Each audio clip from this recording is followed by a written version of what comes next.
Hi, thanks for joining me for this market update. So far in 2021, the average home sales price is up 16% over last year. If you're a homeowner, that's great news. You've made a smart investment by investing in real estate. If you're a home buyer, you're probably concerned. Number one, will I find a house because we got a housing shortage? Number two, how will I ever win in a competitive offer situation when there are multiple offers? Number three, am I overpaying? And number four, is there a bubble being created and I'm going to lose a lot of money if I have to sell this house in the next few years? If you're a seller, you've got a lot of the same concerns that a buyer does because most sellers are going to have to buy a home. Your concerns are all the same concerns as the buyer, with an added concern. You have to sell your home. You might even have to make your offer contingent on the sale of your home, which means you're likely to lose in any competitive offer situation.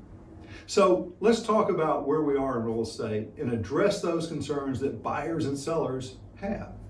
Number one, why are prices up 16% this year? It's unprecedented.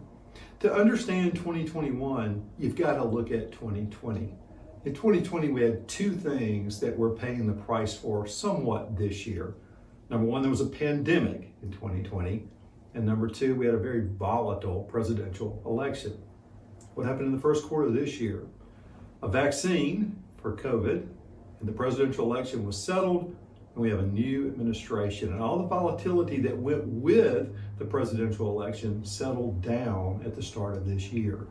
So when you take the vaccine, the presidential election's over with, really low interest rates, and we already had a housing shortage, you see the incredible escalation in prices that we've experienced this year.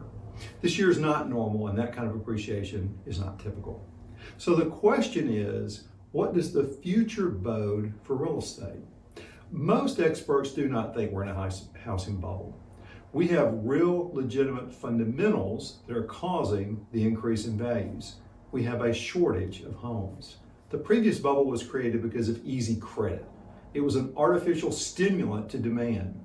We don't have that artificial stimulant. We really have people looking for houses, and we really have not built enough houses to keep pace over the past several years.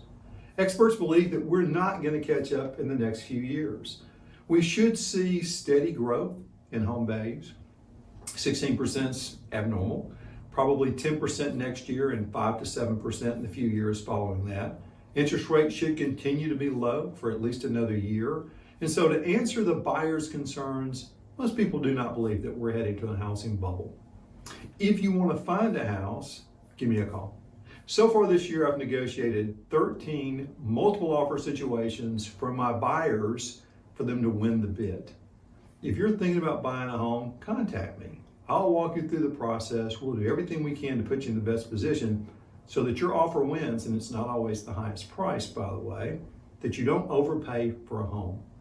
If you're thinking about selling, please give me a call. I know sellers are concerned that they may have to sell their house in order to buy another house.